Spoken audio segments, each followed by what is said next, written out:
everyone. Welcome to Protein Tech's webinar on the incorporation of AI in life science research. We have a really excellent lineup of speakers today who will be sharing their work and discussing how AI has assisted in kind of streamlining their scientific breakthroughs.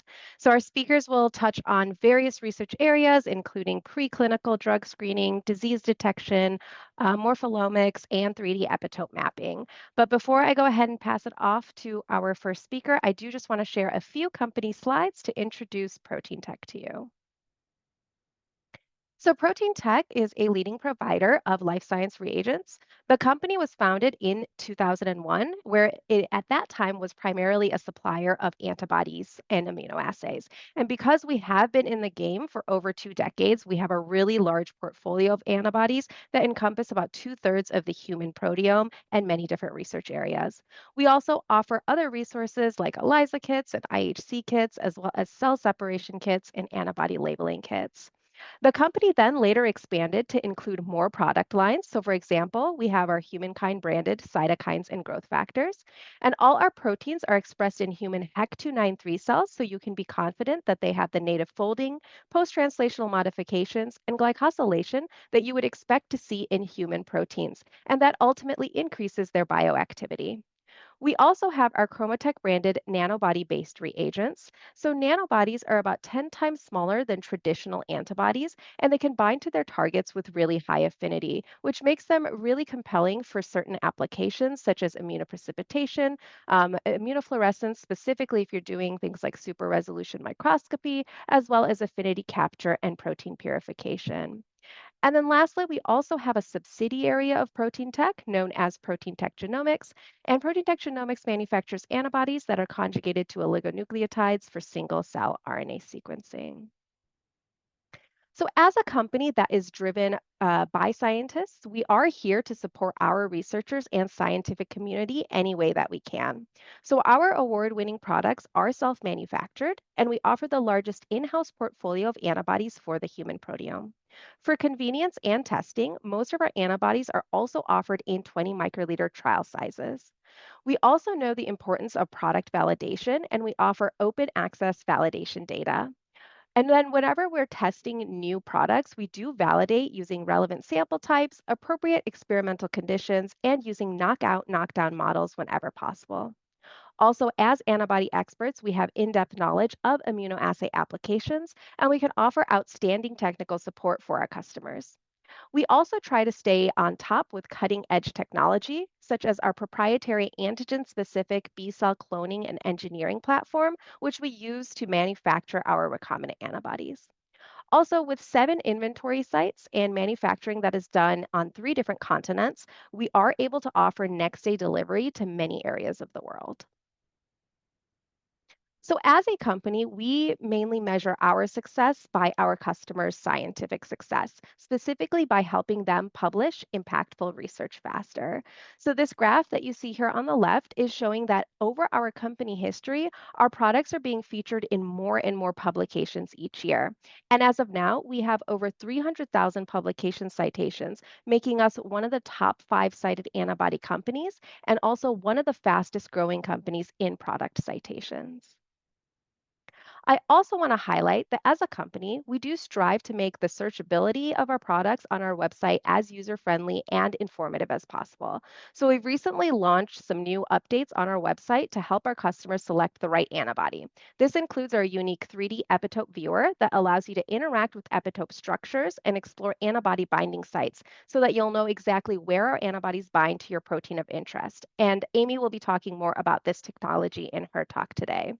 We've also introduced advanced filter options to help you find exactly what you need. So, for example, our immunogen region selector toggle, which allows you to filter for antibodies that are generated from your region of interest.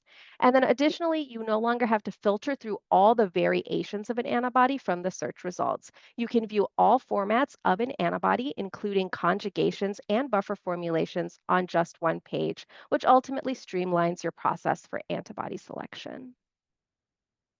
So with that, I would like to go ahead and introduce our speakers for today and kick off the event. So today we have joining us Dr. Layla Hosseini-Gerami, who is the Chief Data Science Officer at Ignota Labs. We also have Jaela Caston, who is a PhD candidate at University of California, San Francisco, Jonathan Woodburn, who is the Chief Technical Officer at WSK Medical, and Dr. Amy Turner, who is a Scientific Marketing Specialist here at Protein Tech. So the way that this webinar will work is that we'll give each speaker time for a short talk. So they'll each talk for 15 minutes. And then afterwards, we'll address a few questions from the audience. So after each talk, we'll do a short Q&A. So if you do have any questions for any of the speakers, please do feel free to put those into the chat or Q&A box. And then just a note to the speakers, if you do notice that we did not get to one of your questions live, do feel free to answer those in the chat as well. So let's go ahead and get started with our first speaker. So our first speaker today is going to be Dr. Layla Hosseini-Gerami. So Layla's talk is titled From Failure to First in Class, Using AI to Rescue Failed Drugs. So Layla, I will go ahead and pass it off to you. Thank you so much for being here today.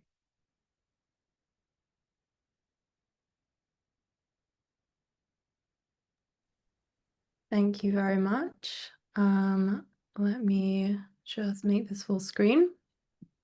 Perfect. So yes, thank you very much for having me here today. And yes, as mentioned, I'm going to be talking about how we use AI to rescue and reposition assets that have failed already within drug discovery. So there are 2 billion patients waiting for suitable treatments for their condition, but promising candidates are abandoned early, and we're here to change that. Every year, out of every drug that enters clinical trials, up to 56% will fail due to safety problems. So a toxicity that was seen and that could not be previously determined. Staggeringly, this amounts to over $400 billion of value lost every single year. This isn't a kind of new thing. We all know that drug discovery is very messy, full of pitfalls, very expensive, but it's what happens after failure that's often overlooked. Many of these drugs didn't fail because they were hopeless. They were failed because there was really no clear understanding as to why they failed, and what to do to fix it. This ultimately means for, in particular, small biotechs, essentially the end of the company, where assets get shelves, companies fold, and then the value ultimately disappears. You would think that this $400 billion problem is exactly where AI could help. And in theory, it should. AI drug discovery companies have raised billions with the promise of doing it all faster, cheaper, and better. Design the molecule, model the biology, and predict the outcome. But as we know, drug discovery doesn't work like that. It's messy, multifactorial, and full of unknowns. And we believe this is why a lot of AI-discovered drugs have really failed to make a real impact in terms of actually getting into patients. Maybe the best way to use AI isn't to try and use it to do everything, but instead to take a very clear piece and really apply that AI where it makes the most impact. And for us, where we can kind of find that impact is in fixing failed drugs. So we call this the forgotten pipeline. A lot of conversations focus on what's already working, but we see a real opportunity in what's been left behind. There are thousands of shelved assets sitting in biotech portfolios. Many of these have strong science. This isn't anything to do with bad science. It's just unexpected and unresolved safety concerns and unclear mechanisms. And for the biotech executive, that's a real risk for them to try and go back and fix it. So we don't see these as dead assets. We see them as misunderstood and traditionally ignored.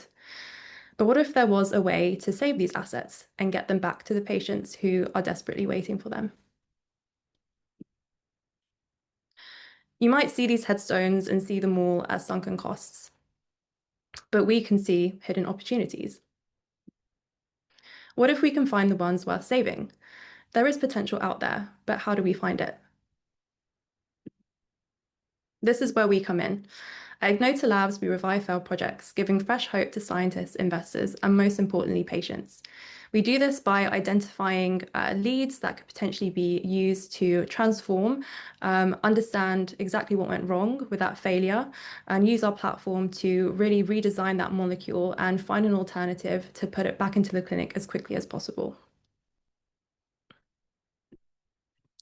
So how exactly do we do that?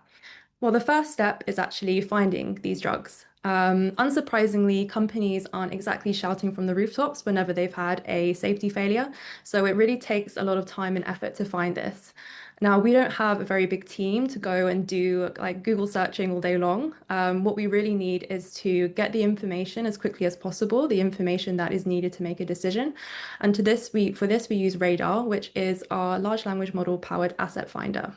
So how Radar works is we use agentic researchers to go and scour the internet for information on drugs that have failed. So looking at things like clinical trial data, industry news, information about companies that are maybe having layoffs or reducing their pipeline.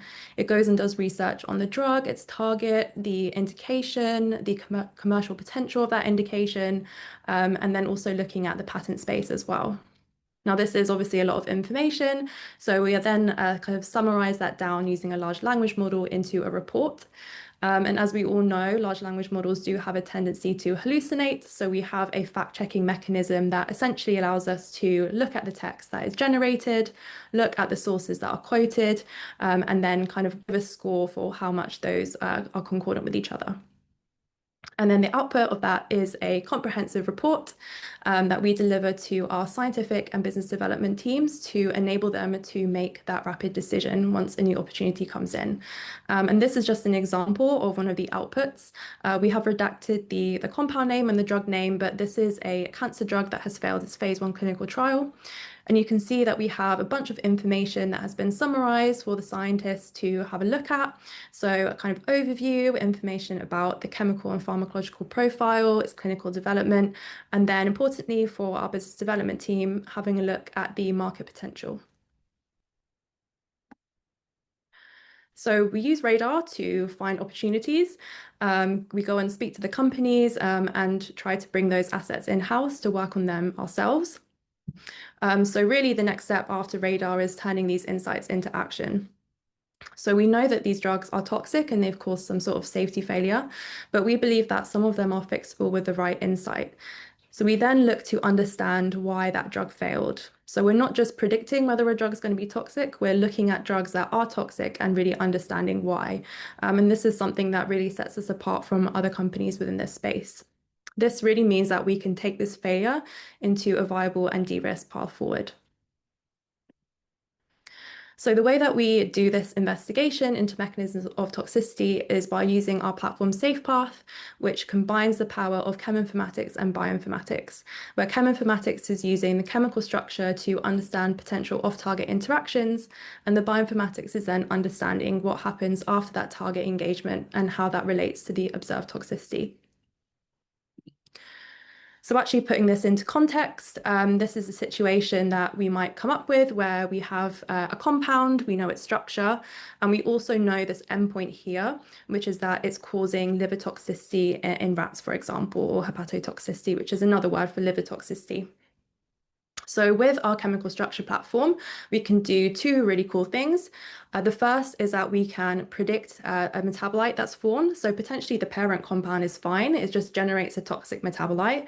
And in this case, we can see that the compound is being metabolized by an enzyme called CYP2D, which is present in the liver, and it's generating another chemical structure.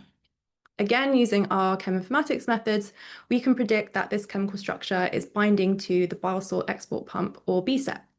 Then using our knowledge graph, we can look downstream and see what effect this will have and generate a very granular hypothesis for what is leading to eventually going through farnesoid X receptor modulation and then cholestasis and causing that liver toxicity. So we not only get this biological interpretation and hypothesis of what's happening, but also because we use a chemical structure, we can see what is driving that initial event that is kind of setting off that toxicity cascade. And potentially, how can we change that chemical structure to remove that liability? And it also means that we can look at why toxicity might be different within different species, because potentially in a human being, this metabolite would not be generated. And therefore, we might see a toxicity in a rat, but actually, when it goes into a human, it might be perfectly safe.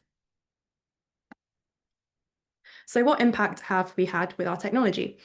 Well, the first is that we managed to uncover a novel toxicity mechanism for gefitinib after being on the market for 20 years, which I'll talk about in the next slide.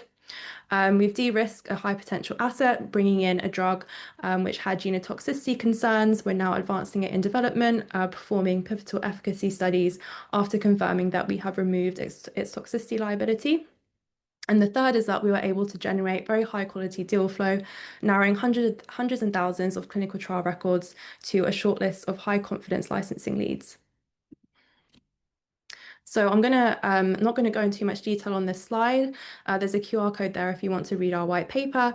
But essentially, this is a case study that's showcasing our platform where we were able to take two drugs, erlotinib and gefitinib.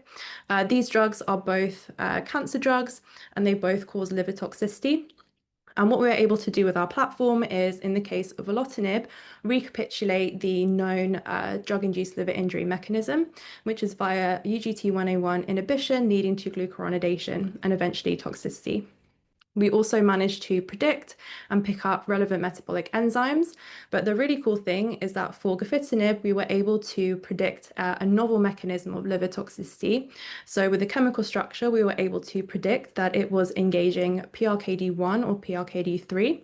And then using the knowledge graph, we were able to see that that protein is involved within the sphingolipid metabolism pathway. So once we have a look at the hypotheses that come out of SafePath, we do a bit of cross-checking and sanity checking. So we found that other drugs which inhibit PRKD1 are actually known to cause liver toxicity. And we also found from the literature that sphingolipid metabolism and disruption of this process is associated with liver toxicity. So after seeing this, we were really confident and we wanted to go out and validate it. And we found through binding assays that gefitinib does indeed bind to PRKD1. And through gene expression studies, we were able to validate the fact that gefitinib does indeed modulate sphingolipid pathways. So this is the first time in 20 years that someone's actually been able to come up with a hypothesis for the toxicity of gefitinib. So at Ignota Labs, we are turning this scientific insight into value.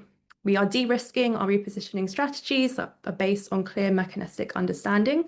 This gives us a stronger confidence in the assets that we rescue by giving explainable insights that support faster and more confident decision making, and hopefully leading to a much higher success rate. This means that we have a differentiated and data-driven deal flow. Our AI can surface assets that other groups miss, which creates an edge over the other companies within this space, in this very crowded space.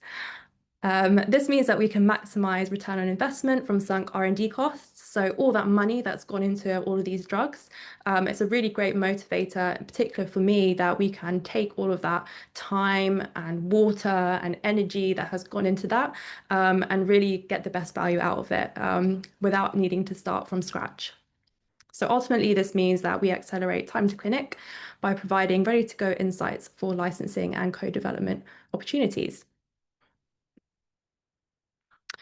So at Ignota Labs, we are not just throwing models at molecules. We are here to find what went wrong and also how to make it right. So at Ignota Labs, our kind of key takeaways, I suppose, for this webinar is that we don't believe that failed means unfixable. So a lot of assets have been shelved without ever understanding why.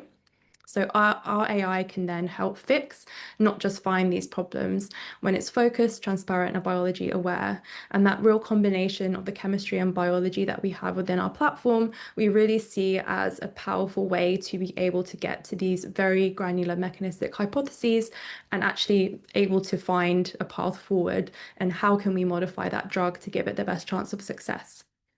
So this ultimately means that we rescue these drugs, we reposition them, and we revalue them. So this is turning those sunk costs that I was talking about into new opportunities. And this is how we are making the forgotten pipeline viable again for farmers, for investors, and most importantly, for patients. Thank you very much for listening. I think I was maybe a bit short on time, but yes, I would love to invite any questions. Great. Thank you so much, Layla, for that wonderful talk. There are some questions coming in.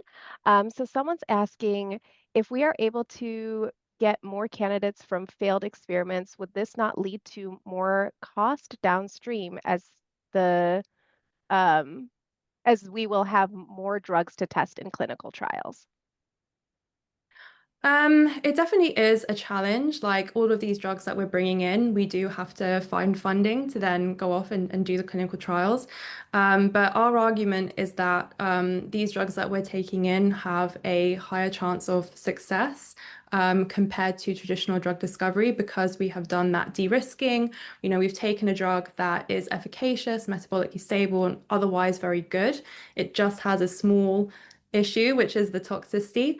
And we have a very like strong ability to be able to fix that. So we believe that it is worth kind of spending money on doing those trials when there is a higher chance of success rather than spending money where, you're not really quite sure what's going to happen and it's more of an unknown situation whether you're going to be hitting toxicity or not.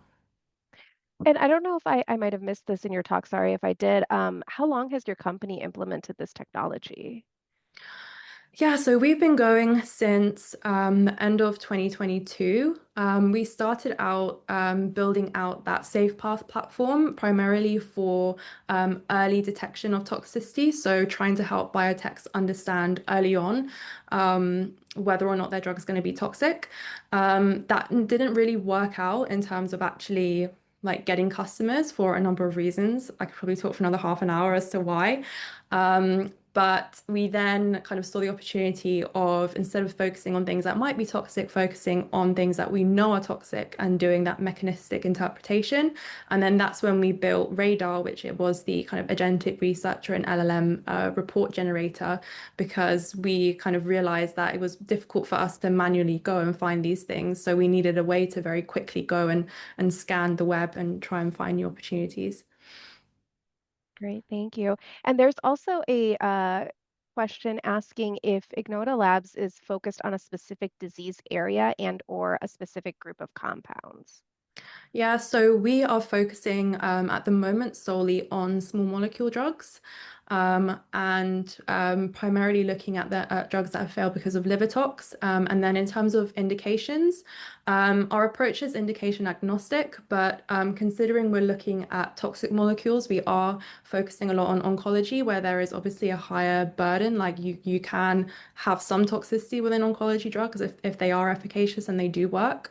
So we're looking at oncology, and we've got a couple of assets coming down the pipeline for blood cancers. And then we're also looking at fields like metabolic disease and immunology, because we are not intending on taking the drug through kind of to the last phase of drug discovery. When we bring in a drug and fix it, we put it back until the phase 1 trial. And after phase 1, once we've proven that it is no longer toxic, that's when we then look to sell the drug or partner with another company. So, for example, like talking to Big Pharma at the moment about one of the drugs, that PDE9 asset that I mentioned in the slide. So at that stage, we want to sell it. So we need to make sure that there's actually a market to sell it to as well. So that's one of the considerations we have. Great, thank you. I think we have time for maybe a couple more questions. So one question is asking, what kinds of data are used to train the model, and where are you able to get access to this kind of data? Yeah, so primarily we've been using, at least for the cheminformatics models, some really great resources called Chembl and PubChem. So these are two open source databases that catalog interactions between drugs and targets that enable us to train those models. And then in the case of the kind of knowledge graph side of things, we've curated many different data sources. I think it'd take me a long time to kind of go through them all.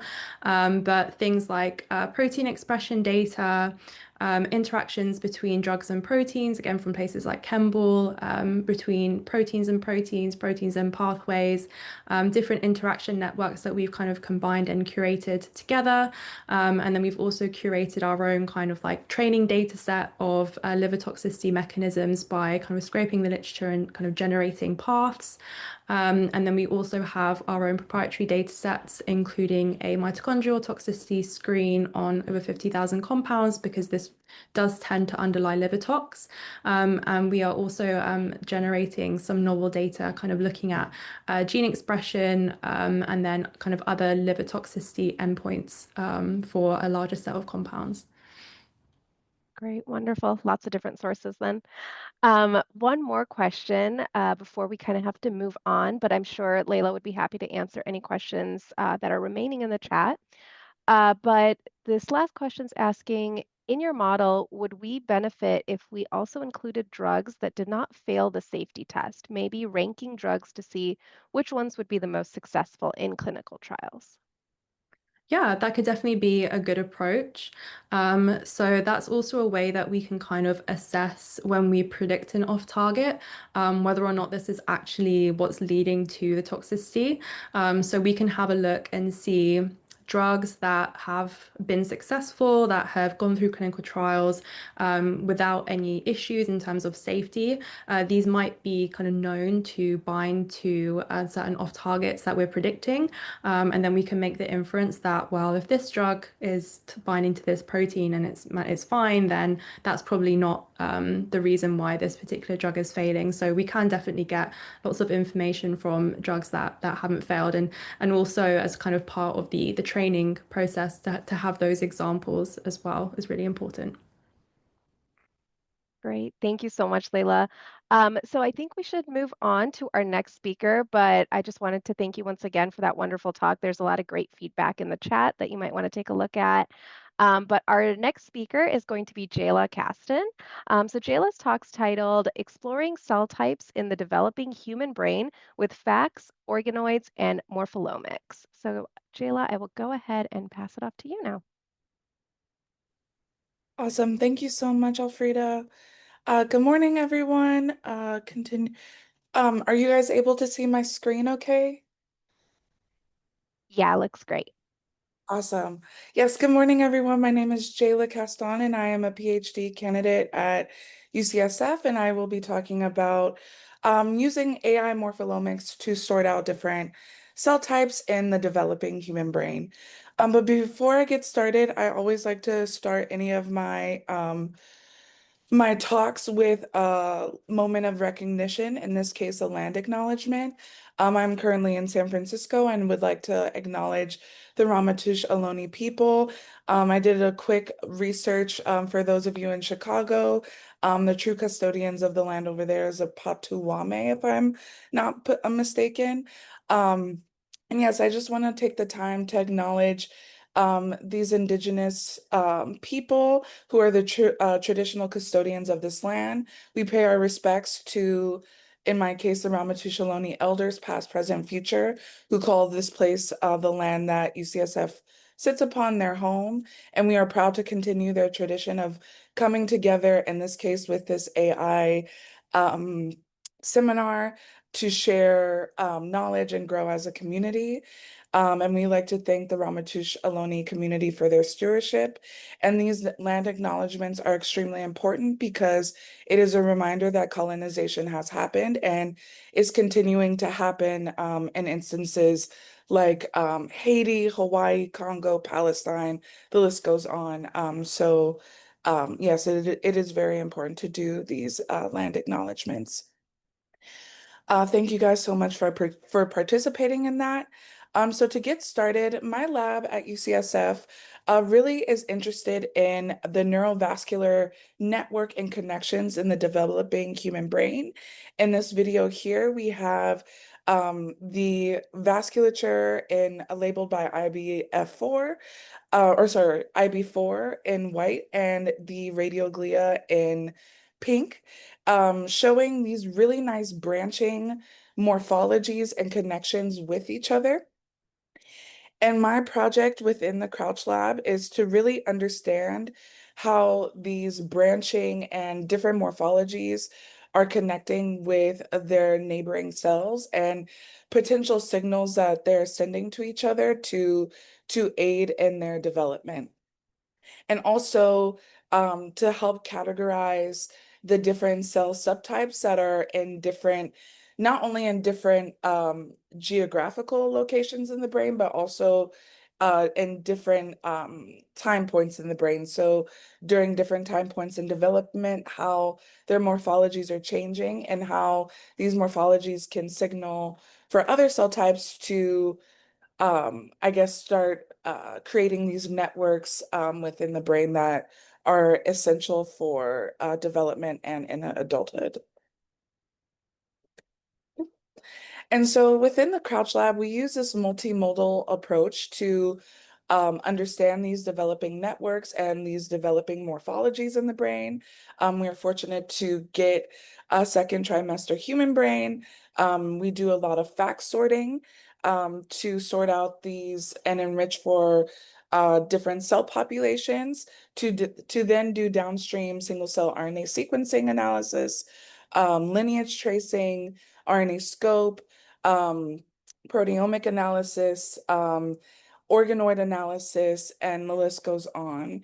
And so when the company Deep Cell reached out to us for their morpholomic AI approach of sorting, we are very interested in partnering with them to use their machine learning model to help inform us on some of the morphologies that we are really interested in the brain. And so Deep Cell's RIMI platform uses this slow sorting uh, approach to take individual photos of each cell that is passing through their sorting platform, um, to take individual photos to create this um,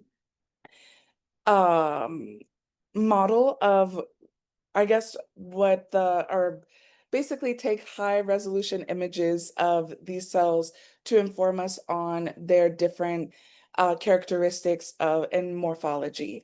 And once these photos are individually taken, it is passed through their machine learning technology, RIMI platform, to then learn the different, very small, fine details within each cell and cluster these differences or morphological differences um, within each cell and then in the larger cell type.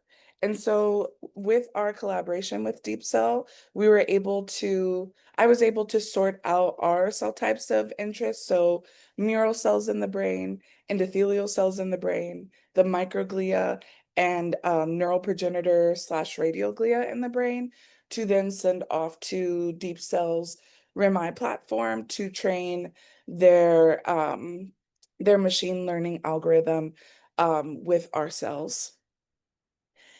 And so with that being said, getting into the data, these are the clusters that are the clusters based on morphology that we saw within our cell types. Sorry, we also sent out a bulk, which is just unsorted cells to get the general landscape in addition to our individual cell types. Oops. And so these graphs here were really interesting to see that within the RIMI platform, the machine learning algorithm was able to cluster our different cell types solely based on their morphology. So the endothelial cells clustering together, microglia clustering together, mural cells clustering together, and the radioglia does have some overlap with some of the mural cell populations.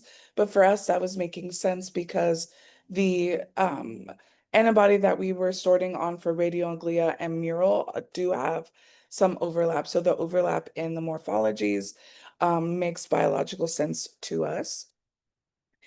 And so then looking at individual cell types individually within the mural cells and how the mural cells cluster out. Within this platform, they give us different, they're called HFMs, or human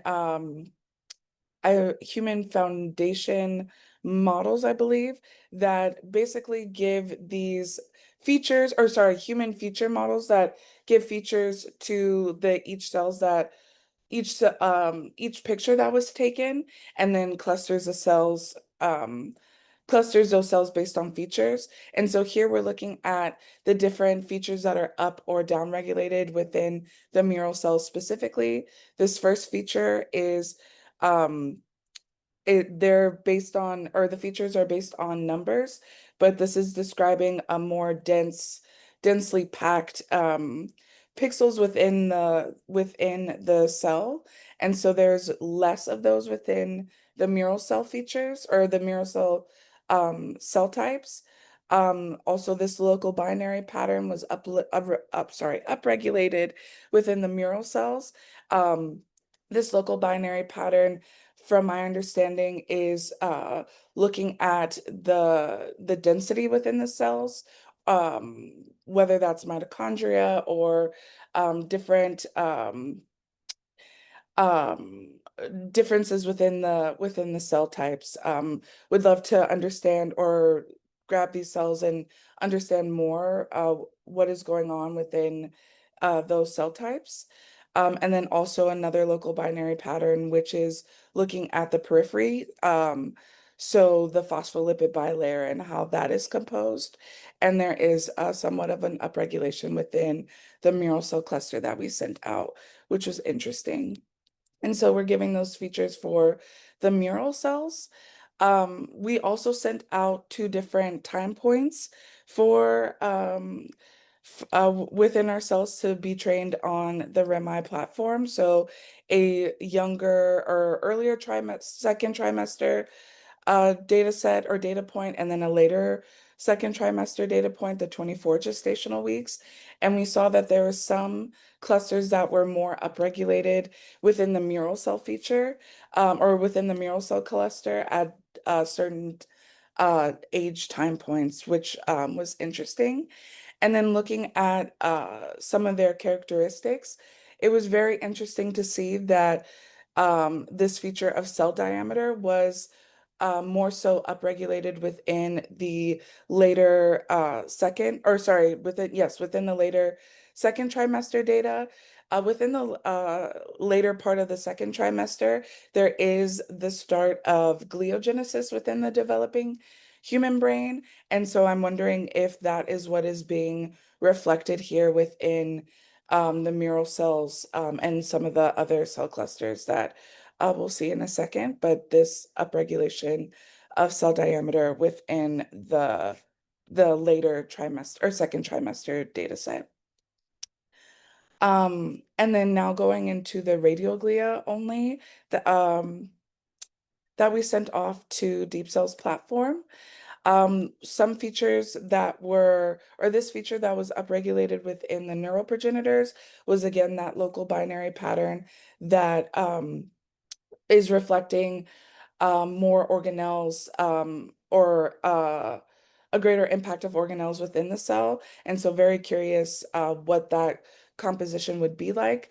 We're not able to parse that out with just the deep cell alone, but being able to sort on this upregulated feature to then do more downstream analysis would be very interesting.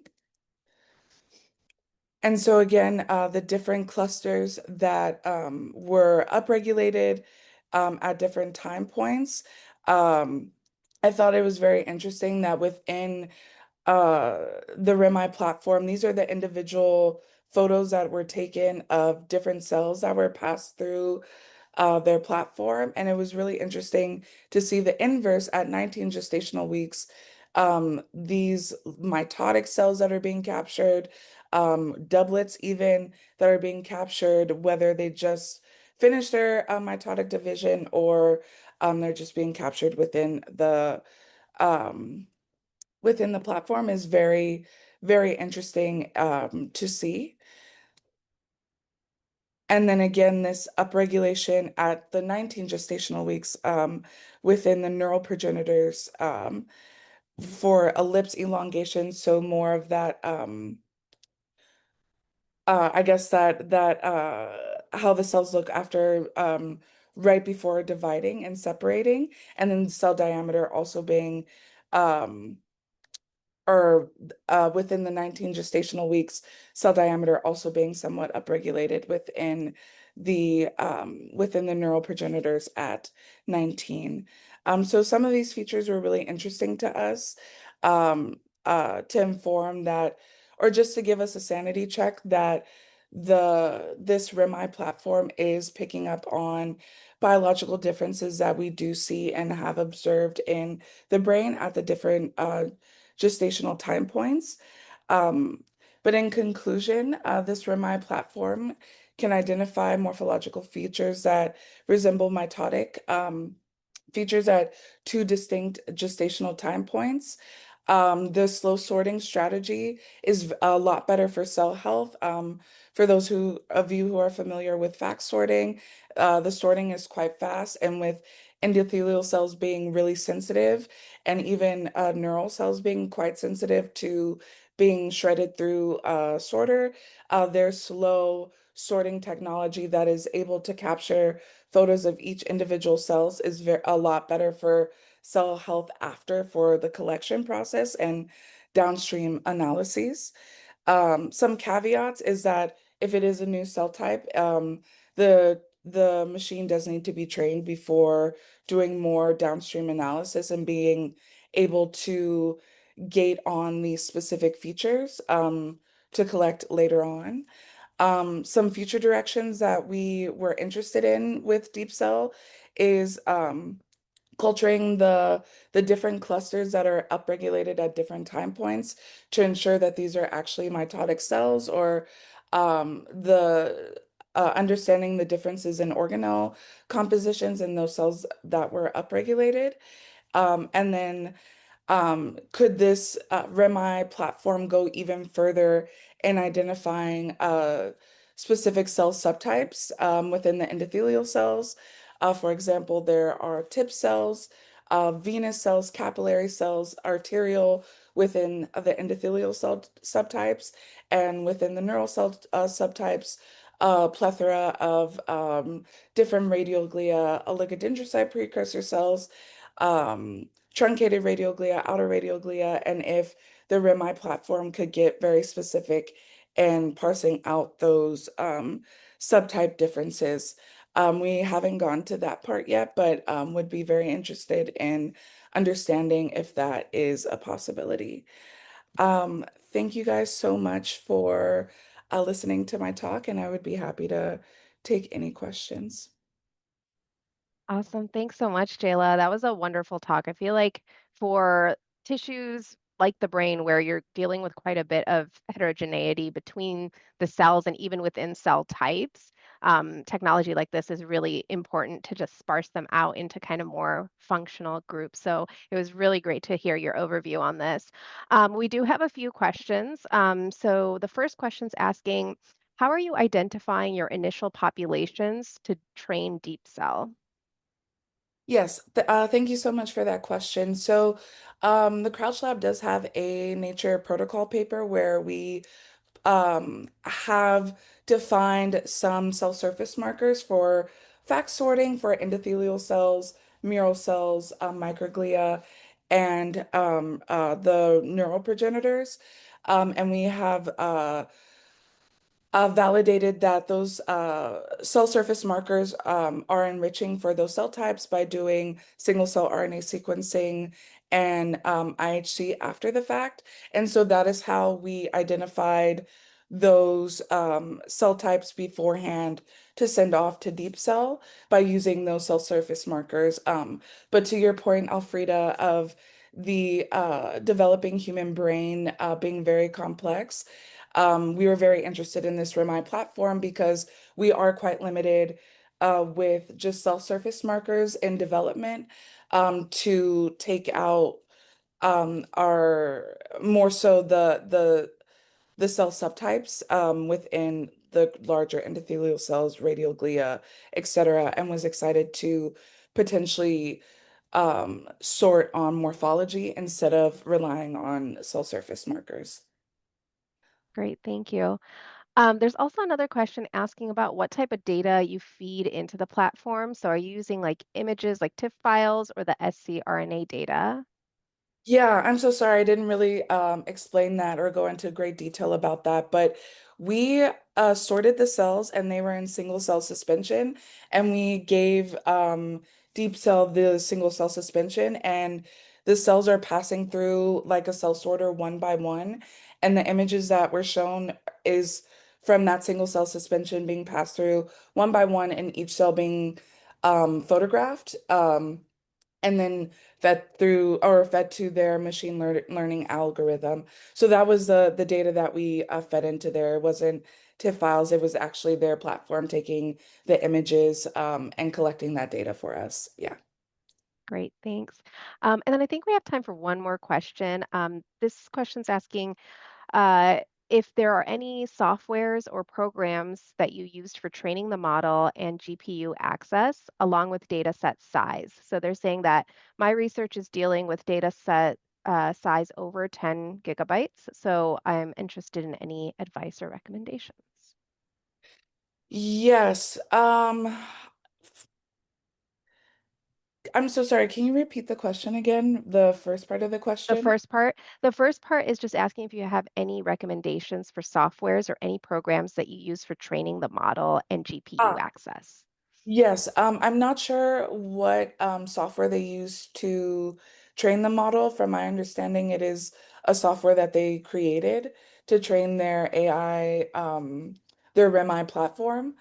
Um, I personally, I'm so sorry, I don't have any recommendations for you in that aspect. Yeah. All right. Great. Thank you so much. If you guys have any other questions for Jayla, do feel free to continue putting those into the chat and Q&A, and I'm sure she'd be happy to answer them there. But we will move on to our next speaker. So our next speaker is Jonathan Woodburn. His talk title is Xeno AI, Enhancing Laryngeal Cancer Detection with Deep Learning Algorithms. So John, I will go ahead and pass it off to you now. Thank you very much, and thanks for inviting me for this webinar. I'm just going to share my screen.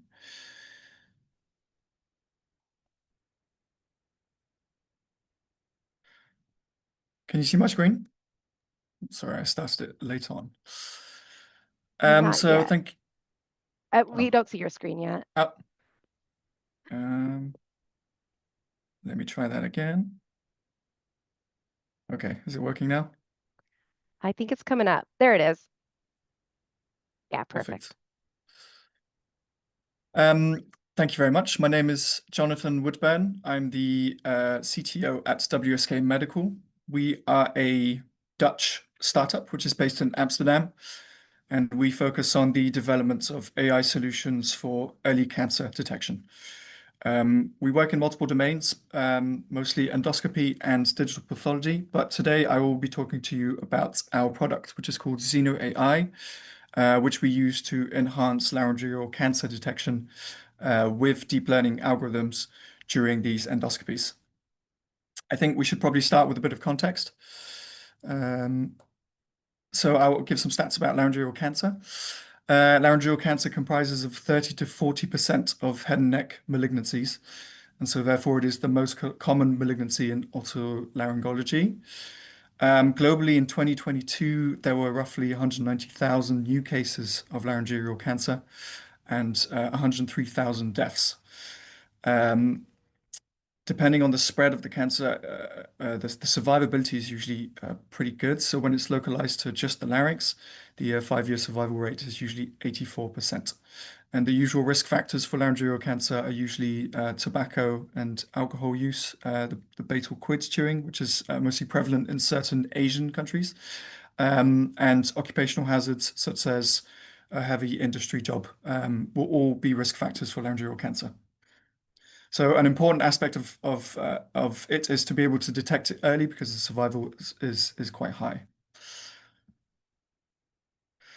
So the method of detecting laryngeal lesions and particularly laryngeal cancer is usually done through a flexible transnasal laryngoscopy, which is an examination performed like so.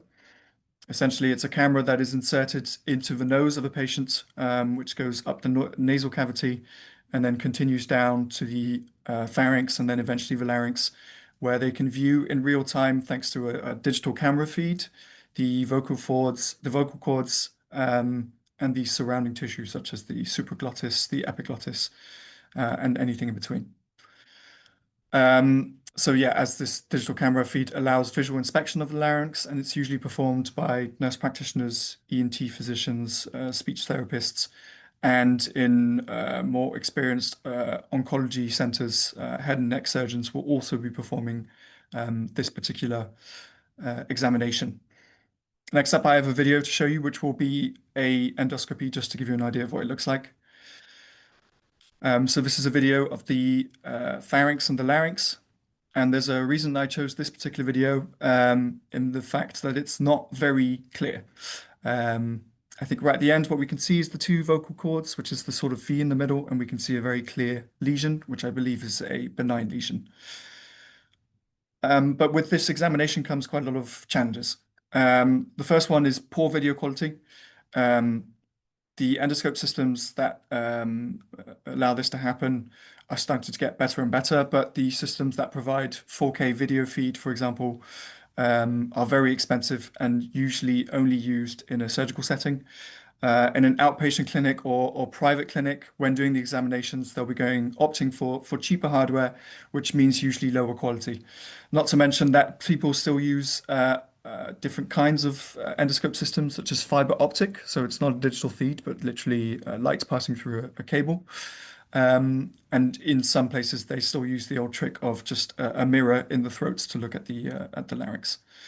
What we also saw in the previous video is that there's a lot of obfuscations and occlusions within this video. So often spit can get trapped on the camera sensor and obscure the view. The white light, which is being shone by the endoscope, can be over or underexposed. A lot of motion blur is also included. In the larynx, what we also have is a huge variety of benign lesions, which can be related to many different things. For example, teachers or singers who use their voice a lot will get nodules. Anything from polyps, cysts, granulomas, the human papillomavirus, and obviously things such as cancer. All of these have very different visual features, some of them which are very similar. So certain benign lesions, for example, may look very malignant and vice versa. And this is happening whilst the patient is awake. So during an endoscopic examination, the patient might move, they might swallow, which causes the vocal folds to close momentarily. If they are irritated by the camera, which has gone up their nose, it causes a lot of motion blur and movement. All of this is very challenging to assess maybe what a potential lesion is, and therefore can be quite challenging for a physician to determine. So as the company, we looked at this and we thought, well, this is the perfect opportunity for AI to step in. Computer vision has been around for quite a long time and it's getting very good at it. And so what we did before we started developing our product is we looked at AI in endoscopy and specifically in gastrointestinal. So colonoscopies is a much bigger market than laryngoscopy, just because the incident rate of colorectal cancer is much higher. And the types of lesions that are seen during these colonoscopies are also less varied. So there are already it's already a very saturated market. There are plenty of AI systems that do adenoma polyp detection, and some of these are already in clinical use. And they focus on real-time detection of a polyp for instant feedback during the examination. So it's not an AI analysis that will happen afterwards. It has to happen during, so that it provides the most use. The table on the right just shows certain manufacturers and their GIAI products. For Pentax has Discovery, Olympus has Endocade, Fuji CAD-EYE, and Medtronic has GI Genius. One thing that we noticed is that these are all very large brands in the endoscope sector. It's a multi-billion-dollar industry, and they are titans within it. Which means that when they develop an AI solution, what they often do, this is not true for all of them, but it's true for most, is that they embed it within their own hardware. So essentially, they restrict their their AI to a particular endoscope processor. And also because GI is a much bigger market, it means there's a lot more funding, which means that these big companies can focus on developing their own systems. So what we did is we took some of the things that we learned from this and we said, okay, well, as a startup, what we can do then is apply this to the head and neck region rather than the gastrointestinal. And this is where we came up with XenoAI. XenoAI is a tool which is used for detecting and classifying laryngeal cancer and benign lesions using AI techniques during routine endoscopic examinations. The main features that we focused on is that it's the first AI solution for head and neck that will be on the market. We are currently pending CE certification, but we hopefully have that in the next few months for use within the EU. It is vendor agnostic. So as I mentioned before, GI AI systems are usually embedded. What we wanted to do is make sure that we could work with any endoscope system by any manufacturer and whatever resolution that they use. And it has to be real time. There's no sense in sort of providing feedback after the examination has taken place. It has to happen whilst the examination is taking place. And again, like I mentioned, what we do is we provide both localization and classification predictions. And the current version of our model presents a benign prediction or a malignant prediction. So they can sort between the two lesions whilst the endoscopy is happening. The setup is super easy. What we have is the endoscope processor. We take the video feed and then analyze this in real time on our own hardware. And then what we do is we present this as a live view to the physician so that they can view the predictions. In terms of data set, we had to build a data set from scratch, essentially. There are a couple of open source data sets out there, but they were never clinically proven, or we couldn't necessarily trust the labels. So what we did is we collaborated with two Dutch university medical centers, one in Nijmegen and one in Groningen, for data acquisition and labeling. And what we built is a corpus of endoscopic images which are extracted from recorded laryngeal videos of patients with both benign and malignant lesions. These are then labeled manually by PhD students and then confirmed by head and neck experts. And an important part that we had to ensure is that all malignancies within our dataset had to be labeled against a histopathological outcome. So whenever a video was labeled as malignant, it was proven histopathologically. And what we made sure was in our dataset was a lot of variety in terms of lesions, in terms of resolution, in terms of the quality, the lighting techniques that we used, and the endoscope processor systems. So it's representative of the real world data that is out there. Here are some examples. This is an example from an endoscope image where NBI is being used, narrowband imaging, which is a different type of light being shone onto the vocal cords. We can see at the back, I placed that badly, sorry. Another example of this where the color is very different. And again, here, another example of a lesion which is benign, and again, a very different color palette. And there's a fiber optic one down here as well. The algorithm is relatively simple. What we did is we split it into two different paradigms. We have our detection algorithm, which is just a convolutional neural network object detection algorithm. And all this does is it outputs a bounding box when it thinks there is a lesion within an image. And we have the second part, which is the classification.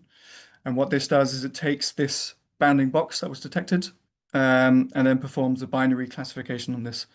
So our convolutional neural network for classification outputs either benign or malignant prediction. This is an example of object detection on just a street. And what you can see is the bounding boxes which surround objects. There'll always be one or more objects in an image with a certain prediction. So the flow of our model was like this. We have an input image, which is an endoscope image, which we grab from the endoscope processor. This is fed straight into a lesion detector, so our object detection. And then this outputs a bounding box where it believes there is a potential lesion. This then is cropped from the image. And then this is then fed into the secondary binary classifier. which gives a prediction on what it thinks the lesion is, in this case, a benign. For training, we also managed to incorporate synthetic data augmentation to just make sure that we reflect real-world variety in images. So what we do is we change the contrast, the blur, we apply color jitter, we under and over obscure images, and the detection algorithm is trained on all frames within the video, whilst the classification algorithm is trained on a subset of these frames, which we call ideal frames. These are the performance metrics that we saw initially for the detection. We get precision and recall of 0.88 and 0.77 respectively. And the classification performance, we get a precision of 0.91 and a recall for 0.90 for malignancy detection. I'll show you just a couple of example videos of what that looks like. So this is a endoscope. I believe this one is a benign lesion. And so what we do first is we notice that the model immediately picks it up, which is nice. And then as soon as the camera gets close to vocal cords, we see it gets closer. We also see some flickering between malignancy and benign, which we expect. But for most of the video, it detects it as benign, which is exactly what we want. And this second one is a malignancy. What's interesting here is that initially the physician is looking around with the camera. And then our algorithm immediately detects a lesion on the vocal folds from a very far distance, which is exactly what we want. We want to draw their attention in. Initially, it's benign. And then as soon as we get closer to the lesion and we see it more clearly, it changes to a malignancy. So just wait a little longer. And then as soon as we get close and we see it better, we can see that it starts to predict malignancy, which is correct. We also thought of how to deploy this. Obviously, laryngoscopes are brief examinations. They take maybe 5 minutes max. So waiting for an AI analysis to happen afterwards sort of disrupts the workflow and slows down the physician. So we focused again on real-time analysis. That means it needs to run at 60 frames a second. It's done locally, so it's not stored on a cloud server or a server within the hospital, but deployed to a local embedded accelerated hardware that we see on the right here. And more importantly, what we do is we don't grab any patient information. There's no information stored. There's no connection to the electronic health records, and there's no internet connection. So we make this as simple as possible. Essentially, the user just has to turn on the box and our algorithm works. We also have some things to do next. We'd like to expand to other subsites. So currently we're in the larynx. What we'd like to do is also improve the accuracy of the larynx, but we'd expand to the pharynx, to the nasal cavity, and eventually to the tongue, so that we have a holistic AI algorithm that can work as soon as the examination starts. That means as soon as the camera enters the nasal cavity. We'd also like to do subclassification of lesions. So not just saying whether it's benign or malignant, but saying what kind of benign lesion it is. We'd also like to increase the accuracy of the detector and the classifier, addition of real-time smoothing, so temporal smoothing, for example, of predictions to reduce false positives, and maybe even frame-level quality control, so that our AI is able to detect, for example, if a frame is of low quality.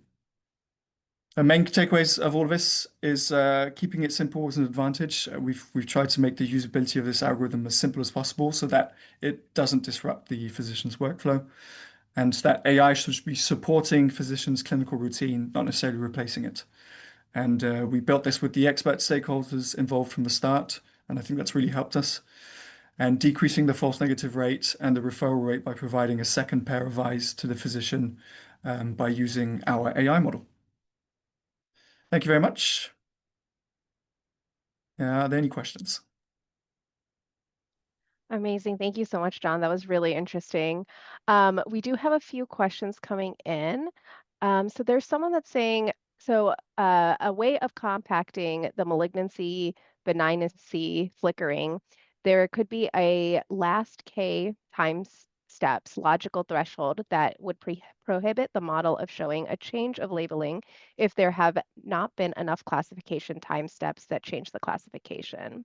Absolutely. But they also have a question. They're asking, have there been efforts of using active learning for improving the performance of the pipeline? At this moment in time, no. We're focused on sort of a static learning, and I think that's maybe more caused by the fact that this has to go into regulatory approval. So we thought doing it in sort of iterative steps was the best way to do it. So at this moment in time, there have been no efforts to look into active learning. No. So if the tool detects like a false positive, it's not fed back to it that it was incorrect. No. Okay. Mm. Great. And I think we have maybe time for one more question. So there's a question asking, could you share one, the program/software used for training and GPU access, and two, data set size? Their research is also on oral cancer diagnosis, so it deals with 10 gigabyte plus size. They Okay. would appreciate the advice. So the software that was used to train the model is custom software that we wrote ourselves. In terms of GPU, it's a server that we have access to ourselves, that we manage ourselves. It's just got a run-of-the-mill NVIDIA 4090 GPU, I think. So nothing too powerful. And in terms of data set size, we are currently at, I think, 1,000 patients, and it's roughly a 1-to-1 ratio between one patient and one video. Sometimes there are more videos for one patient if, for example, there are follow-ups. And what we then do is extract images from these videos at a certain time step. It would be too cumbersome to label every single frame in a video. So what we do is we extract at roughly 1 in every 10 frames. I think in total that gives us around 70,000 images. Great. Thank you so much. Just for time, I think we should move on, but definitely keep those questions coming if you have any more. So our last speaker for today is going to be Dr. Amy Turner. Her talk title is Integration of AI in Epitope Mapping and Antibody Selection.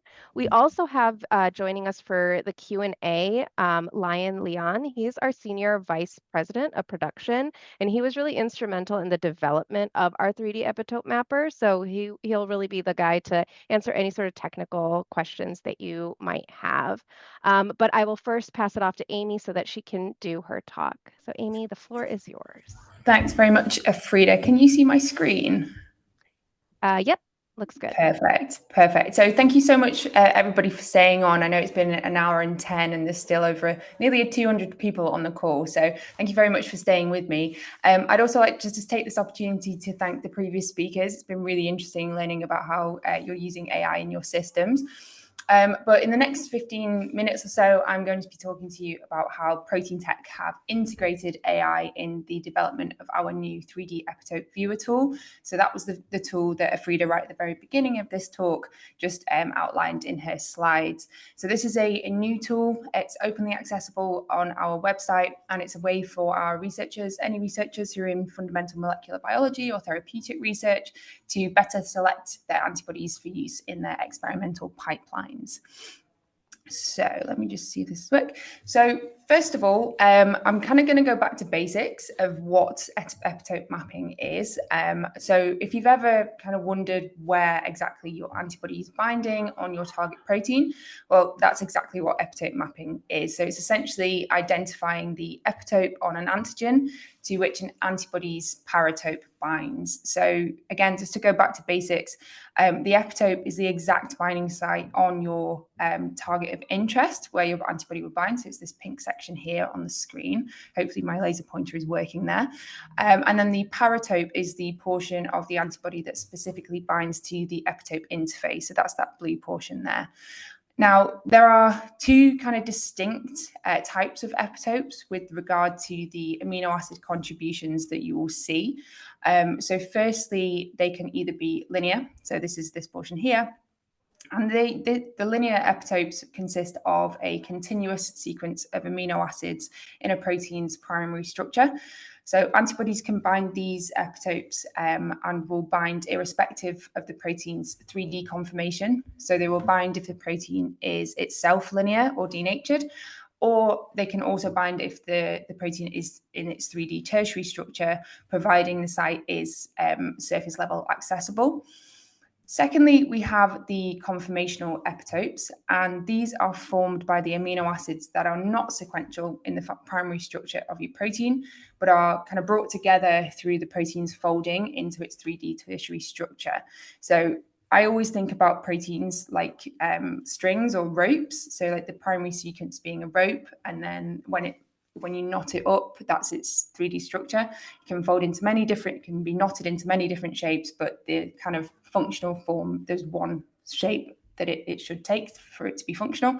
And a conformational epitope is essentially where those amino acids, when folded, are brought together. And this distinction really matters. So it explains why an antibody may work in a Western blot, but not in immunofluorescence, for example, or vice versa. So mapping epitopes on your target protein really helps you to predict performance of an antibody across assays. It also supports things like troubleshooting cross-reactivity, selecting antibodies for multiplexing, and also improving just generally reproducibility. And I'll come on to a little bit more about the benefits of epitope mapping a little bit later in my talk. So the challenges of 3D epitope mapping in the past have really been to do with the lack of structural data. So 3D epitope mapping is essentially where you take the epitope where the antibody binds on your protein, you essentially visualize it in 3D. So put it onto a software where you can see your 3D structure of your protein and have your epitope mapped. So like I said, the main hurdle for why this has historically not really been accessible to researchers is that most proteins simply don't have their 3D structure solved. So in fact, fewer than 20% of all proteins have been structurally characterized using experimental methods. And this is due to things like technical difficulties of crystallizing proteins, limitations in resolution, and even with the sort of cryo-EM resolution revolution, structural determination still remains quite slow and resource intensive. So I was a structural biologist in a past life, and there's a lot of technical difficulties that come with proteins anyway. They're always notoriously quite difficult to work with in solution. So, for example, proteins can be really unstable. Membrane proteins especially can be notoriously difficult to purify, let alone crystallize or solve through cryo-electron microscopy. Proteins can be disordered or in large complexes, which just ultimately makes solving their structure really quite difficult. But without high resolution models of the protein structure, it's impossible to visualize where an antibody would bind in a 3D context, especially for conformational epitopes, which depend on how that protein folds in space. Compounding this as well, many antibody providers have historically withheld immunogen sequence information, which makes it even more difficult for researchers to predict or kind of interpret antibody behavior. But there was a guy I'm going to take us on a bit of a history lesson here. There was a guy in the 1960s, his name was Christian Amundsen, and he is credited with essentially confirming that a protein's 3D structure is determined solely by the amino acid sequence. So it doesn't need a cellular environment. It doesn't need any other protein chaperones to help it fold into that 3D space. It literally just needs the amino acid sequence. So off the back of this came the protein folding problem, and many structural biologists, chemists, physicists have posited these kind of three main questions to address the protein folding problem. So the first one is, how does a sequence of amino acids encode the final 3D structure of a protein? What are the stages that it folds along? And how do we computationally predict the 3D structure? And this is where the AI part of my talk comes in. So it would kind of be remiss to have a breakthrough of AI in life science research without mentioning AlphaFold. And like I said, as a structural biologist in a past life, it's really exciting to me that protein tech has made such progress in its epitope mapping, thanks to the open source nature of AlphaFold 2. So for those of you who aren't structural biologists or haven't heard of the kind of AlphaFold revolution and its iterations, AlphaFold is essentially an open source AI system. It was developed by DeepMind, and it's used to predict protein structures with really high accuracy, solely based on the amino acid structure. So it was a way to answer that question of solving the protein folding problem. And since its release in, since AlphaFold 2's release in around 2020, so COVID times, the system has predicted the structures for nearly all known proteins. So that's about 218 million. So if we think back to experimental methods, which up until now have only solved about 20% of proteins, this has really been a massive revolution, really, in structural biology and beyond. And because AlphaFold is open source, it kind of democratizes access to protein structure information. It's revolutionized how we solve protein structures, how we understand protein interactions, and ultimately, in the case of protein tech, it's revolutionized how we've been able to map the epitopes of the antibodies that we manufacture. So I've said revolutionized quite a lot here, but it's kind of unsurprising that AlphaFold actually was awarded the Nobel Prize last year to Demis Hassabis and John Jumper, and it's just continued to kind of grow in its significance in scientific advancement over the last couple of years.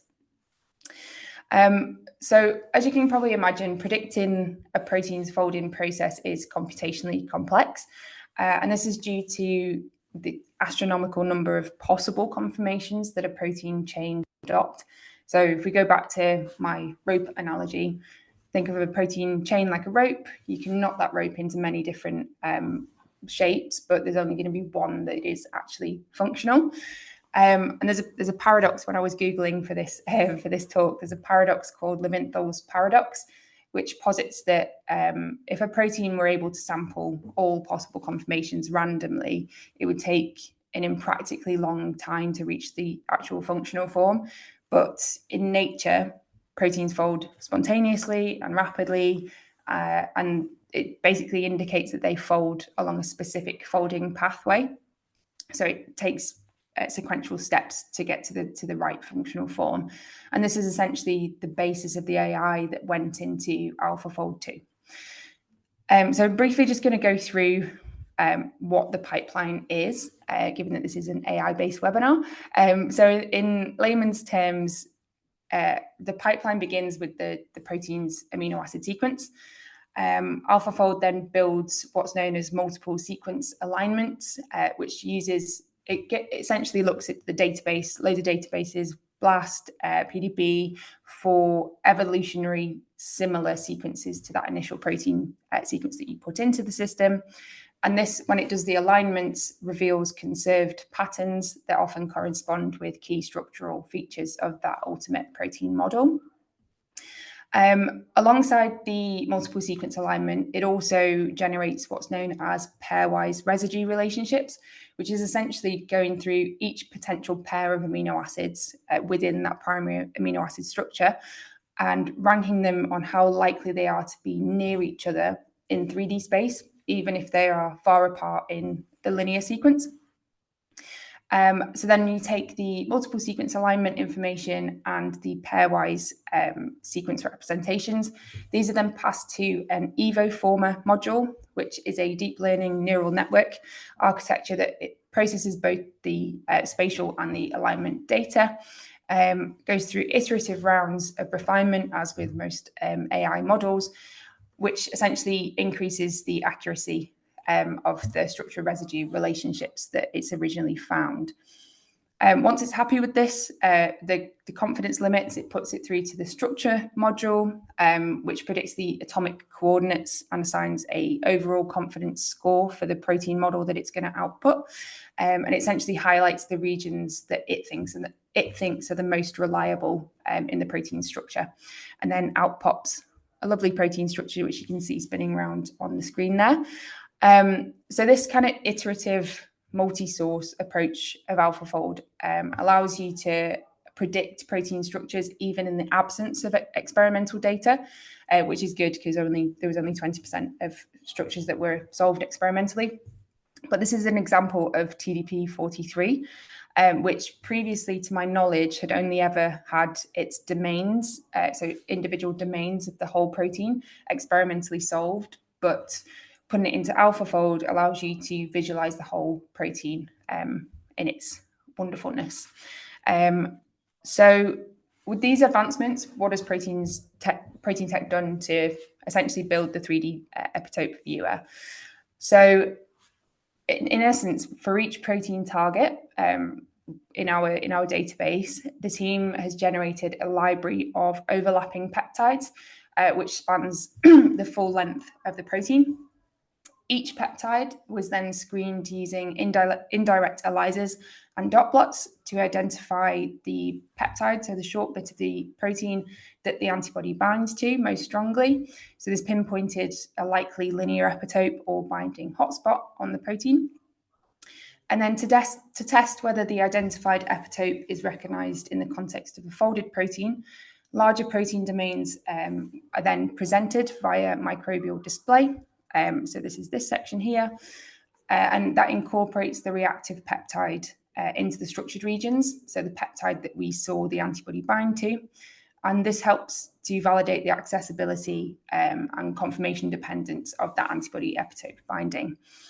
So once the epitope has been experimentally defined, so through the wet lab processes, we then used NCBI experimental structures, so protein structures that have been experimentally validated, and or AlphaFold predicted structures of the target protein to assess the surface accessibility of the epitope that we found and just essentially visualize the structural context. I don't know if this video was playing, I think it was. So this pipeline of identifying the epitope, identifying the antibody that binds to that epitope, and then presenting it through the microbial display, and then adding it onto the structure, feeds directly into our 3D epitope viewer that Afrida outlined at the very beginning of this talk. So this kind of adds a new layer of functional insight into antibody validation. So why is it important? So historically, and I know when I was in the lab, the only kind of accessible data that was available to me for antibody validation was just, does this antibody bind to my protein in a Western blot? And it was a yes or no binary data set, and there wasn't really much further information. And that's kind of what we'd come to expect, because epitope level data has not previously been readily accessible.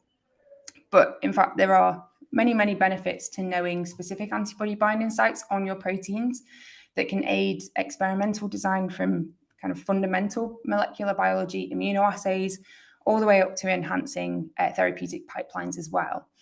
So if we start with the fundamental molecular biology assays that are routinely performed in lots of labs, I always say that it's good practice to think about your protein in the context of the antibody detection step. So different immunoassays have distinct criteria for a successful binding of antibodies to epitopes. So I'm just going to list here a few questions that you should potentially consider when you're planning your experiment. So firstly, is your protein in its native conformation at the point of detection? So in this case, this thing isn't working. Let me see if this works. Come on. Pointer options. Sorry about this. My thingy isn't working. It's okay. Well, you can imagine that this is a spinning epitope. So is your protein in its native conformation at the point of detection? So in the case of things like immunofluorescence, immunohistochemistry, flow cytometry, your protein is going to be in its 3D structure. So what you want to know is that epitope is accessible to its antibody on the surface of that protein. Contrastingly, if your protein will be denatured at the point of detection, like it will be in a Western blot, or digested like it would be for mass spectrometry, then a linear epitope is necessary, i.e. not a conformational epitope that is formed due to the 3D structure. You should also consider the state of which your protein is in. So not just whether it's going to be in its native conformation or denatured, but is there going to be a mutation near the epitope site? Does it have a post-translational modification? Is it a splice variant, or is it indeed an isoform with a closely related family member? So in this example here, the PKM1 and PKM2 isoforms are easily distinguishable, and you can check that the epitope contains the isoform specific signature. Finally, on this slide, what else have I got? So Yeah, so it's important for experimental design to understand whether your antibody binds to intracellular or extracellular portions of potentially a transmembrane protein, for example, in immunofluorescence. So intracellular epitopes would require fixation and permeabilization, but extracellular epitopes would not. So in this example here, TIGIT, which is the pink staining that you can see, is a transmembrane immunoreceptor. And what you can see is that we've been able to stain without fixing these live cells because we know that the epitope is on the extracellular portion of the transmembrane protein. So this is just an extra level of information that you might not necessarily gain if you didn't know the epitope of your potential protein. So following on from that, another major advantage. Oh, I'd really like to share this video, so I'm just going to take my pointer off. Is it going to work? Perfect. Right. So following on from my previous slide, a major advantage to knowing your epitope is the ability to ascertain whether multiple antibodies can bind to one target. So in multiplex assays like sandwich ELISAs, where it's required that you have one capture antibody and one detection antibody, you need to know that the two antibodies will not sterically interfere. So you should choose distal binding sites like in this IL-6 matched antibody pair example. This is also true if you are if you want to prevent or want to not prevent native binding partner interactions. So for example, if you're wanting to perform a co-immunoprecipitation and you want to pull out two native binders together or appropriate FRET reagents, you want to know that your antibody isn't going to interfere with that native protein-protein interaction. And knowing that you kind of bind multiple antibodies to one target can be kind of super useful just in the development of diagnostics like lateral flow assays. So we've probably all taken a lateral flow assay in COVID times, but matched antibody pairs are a really useful thing to use in your experiments. And in fact, Protein Tech now has the largest portfolio of matched antibody pairs. So I think we have over 2,800 targets covered.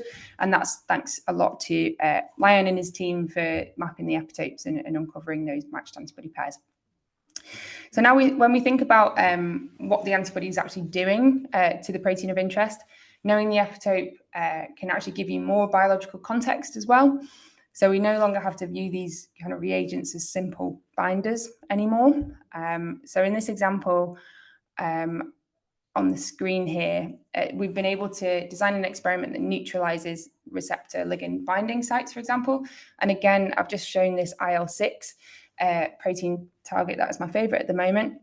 We can see that using an anti-IL-6 antibody blocks the receptor binding interface of an IL-6 with the growth factor on its cell surface. So by using the antibody against this IL-6, we know that it blocks that receptor binding because we can see this through the blocking of the proliferative cell signaling pathways. So cell proliferation goes down. So this leads me nicely onto my next slide. So how knowing the epitope that an antibody binds can not only benefit your fundamental molecular biology techniques, but also the development of therapeutics. So first bullet point. So by identifying the exact site where an antibody binds its target, researchers can also design monoclonal antibodies that can act as either antagonists or agonists. So you have that extra level of information. So, for instance, pembrolizumab, which is a commonly used cancer therapeutic, blocks the PD-1, PD-L1 interaction on the cancer cell surface, and this prevents immune evasion by cancer cells. So knowing that that antibody binds in that protein-protein interaction interface is really important for the development of this therapeutic. But there's other therapeutics which want to activate a protein, for example, so not inhibit it. So things like targeting OX40 with an anti-OX40 monoclonal antibody has also been seen to activate T cells to boost anti-tumor responses, for example. So again, knowing the epitope, it just allows you to reduce off-target effects of therapeutics and just present better safety profiles. Another example of this is in CAR T therapy. So epitope mapping has been used to optimize targeting. So in the example of the FMC63 derived CAR, this binds to a membrane distal epitope on the CD19. And that's really essential for accessibility and the efficacy of this CAR T therapy for malignant B cells. Thirdly, on this screen, we've got so structure activity relationships. So mapping your epitope supports structure activity relationship pipelines, which are quite common in AI pipelines as well in the AI world. So by integrating structural and computational tools, researchers can model paratope-epitope interactions. They can refine pharmacophores, for example, using the paratope of the antibody as a template for a small molecule designed so for allosteric sites or to target that specific epitope. And finally, on this slide, in the face of kind of evolving targets, especially in the therapeutic world, especially in cancer therapy and antimicrobial resistance, epitope data can actually help predict or monitor drug resistance and variant escape.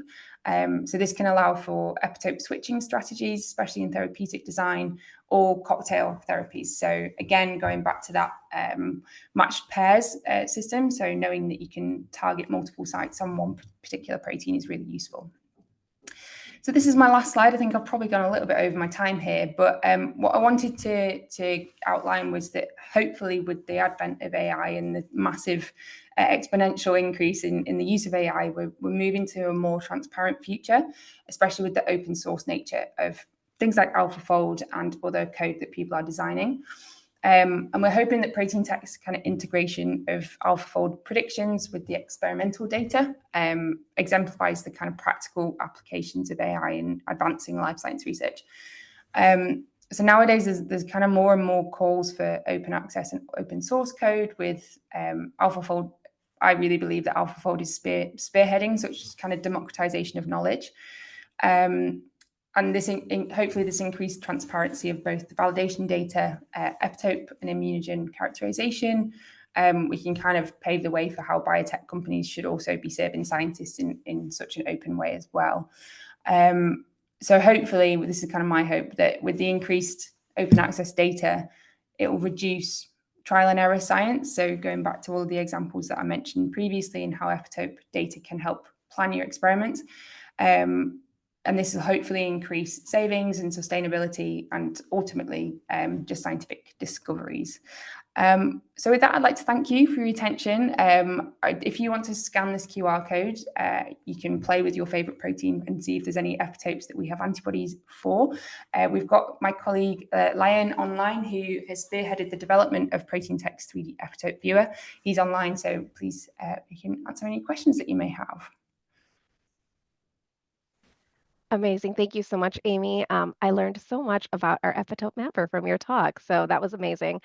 Lion has been doing an amazing job answering the questions that are in the chat. So there's just a few that I have here. There's one that's asking, can AlphaFold help detect the epitope in a new receptor and test small molecules to inhibit the site? So, Lion, I don't know if you want to answer this, but my kind of opinion on that is that AlphaFold at the moment is purely for predicting protein structures. So I know that there's a lot of movement towards predicting protein-protein interactions, which it's a lab. Oh, I'm forgetting the name of it now. It's one of the guys who won the Nobel Prize. His lab is developing a kind of new AlphaFold to predict protein-protein interactions, which will then ultimately probably lead to looking for compounds that also ablate those protein interactions and those sorts of things. But there's in terms of compounds and predicting compound binding to proteins, there's loads of other AI softwares. I know that the Schrödinger package, there's lots of docking softwares that do that as well, but I'm not sure that AlphaFold is the one to do that. Awesome. I don't know, Lion, if you had anything to add to that. Otherwise, I can move on to the next question. So the next question's asking, for sequences that are predicted to have low PLDDD, most likely will be intrinsically disordered protein, what steps do you plan to take to account for diversity of conformations to the epitope? That's a really good question, Lion. You can maybe take that one. Yeah, it's interesting. I think it most likely will be.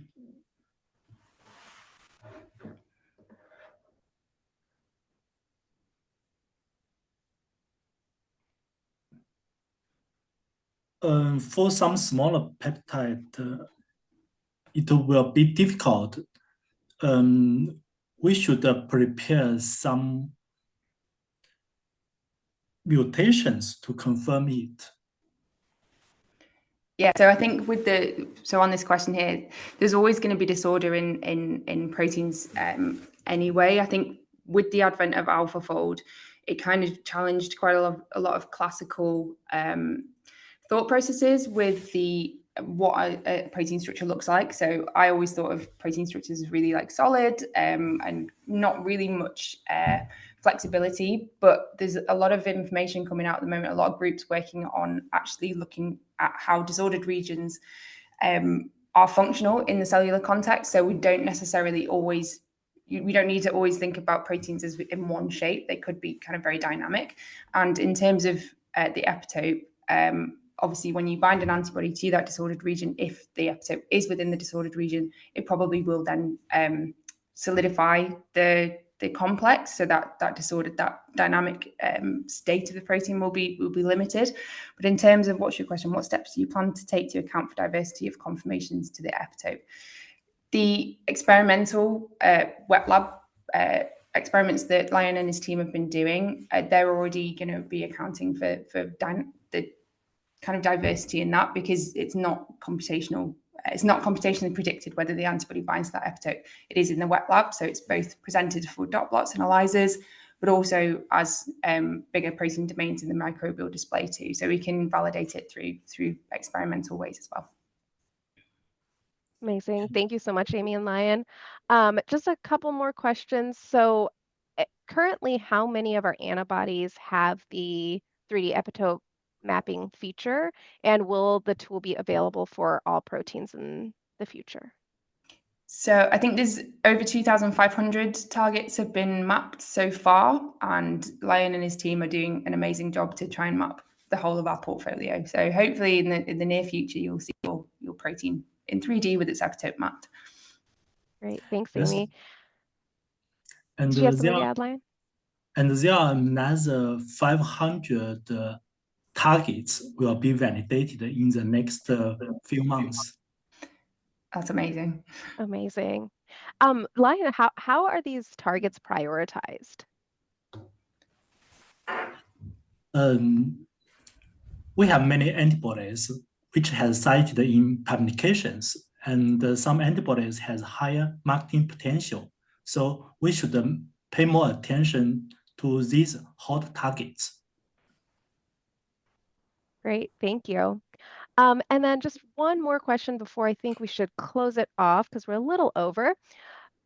So you kind of touched on this, Amy, in your talk where you were talking about the antibody pairs, but in an instance, could someone pull up basically all the antibodies that we have for a certain target and look at multiple antibodies on the antigen at the same time?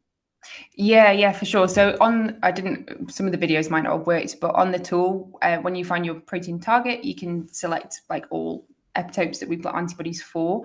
So you can pick whichever portion of the protein you're interested in, if it's near a protein translation modification site, for example, or a mutation, or if it's going to be an epitope that distinguishes it from its isoform, you can have a look at that. But also not just on the tool, on our product pages as well, we've got matched antibody pair lists. So they're not just, we don't just sell one pair, we sell multiple combinations of the pairs as well. So you can choose, again, depending on what assay you've got set up. Perfect. Thanks, Amy. So with that, I just want to share a couple more slides before we sign off. But I do just want to thank all of our speakers first for all their wonderful talks and for all the information that they shared with us today. I will just share this real quick. Okay, so with the last few minutes of the webinar, I just want to quickly highlight some resources that we have available at Protein Tech. So on our website, we do have some educational content if you're looking for that. So we do have all our previous webinars that are uploaded onto our video hub so that they're always available for you to rewatch. We also have an online learning portal that offers free training courses for Western blotting, R coding, image analysis, as well as statistics. And we also have a large selection of blogs from internal and external writers, which cover best practices for a wide range of applications. So there's quite a bit of educational content that is on our website that you guys can take a look at. And then I just wanted to share that as an attendee of today's webinar, you will be receiving a couple follow-up emails. So the first email will have a recording of this webinar as well as a reminder of our current promotion that we have, which is our buy two, get one free promo. This is on all our full-size primary antibodies as well as our Chromotech nanotraps. So you can just use the code B2G125 to take advantage. And then you will also receive another email, which will contain a certificate of attendance for this webinar. And we do ask that you please allow 1 week for the follow-up emails to be sent. So with that, I just would like to thank everyone who attended our webinar. Again, thank you to all our speakers for their wonderful talks, very informative talks.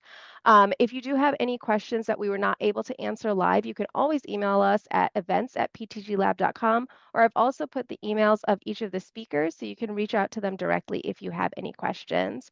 And if you did like today's event and you want to learn about our upcoming events, please do follow us on our social media channels because we post about all our upcoming webinars there.